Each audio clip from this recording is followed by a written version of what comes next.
भूर्भुवः स्वरग्निवायवादित्येभ्यः प्राणापानव्यानेभ्यः स्वाहा।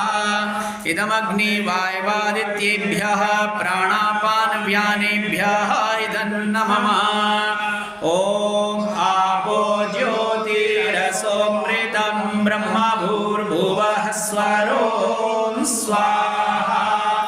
ॐ यां मेधां देवगणाः पितरश्चोपासते तया मामद्य मेधयाग्ने मेधाविनं कुरु स्वाहा।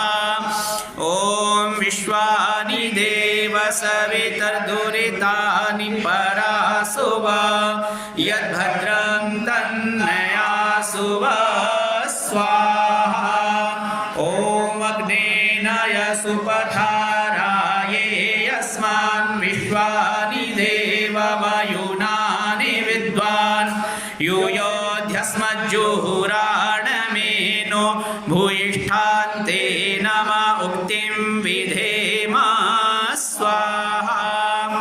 ॐ स्तुता मया वरदा वेदमा